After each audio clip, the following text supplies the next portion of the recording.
Šajā sižetā pateikts ļoti daudz būtiskas lietas, un kopumā to noskatoties, noklausoties, mēs kā skatītāji nonāk pie secinājuma, ka mēs esam kaut kur ļoti iekavējuši, jo Eiropa principā ar atkritumu dedzināšanu neaizraujas.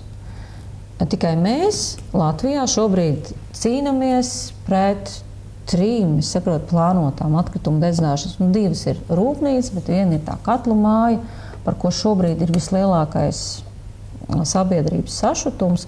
Es parādīšu uz lielā ekrāna sabiedrības līdzdalības sadaļu e-Riga LV portālā. Esam arī gana daudz par to runājuši. Mana kolēģe Marija Korečeva runājusi. Mēs esam ierakstījuši video rullīšus. Mūsu kolēģi ir bijuši arī uz tikšanās.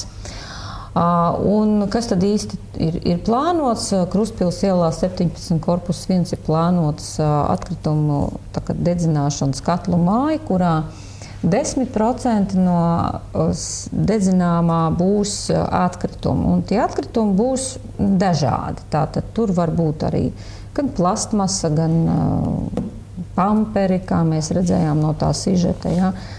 Maigi izsakoties ar kedām, tagad apkurināsim visu Rīgu. Ja? Nav mums vairāk cita kurināmā, ja? Alternatīvai veidi mums ir jāizdomā, jo Siliņa pateica, ka mēs esam lepna valsts, mēs arī citus mācīsim atteikties no gāzes, un tagad būs ar kedām.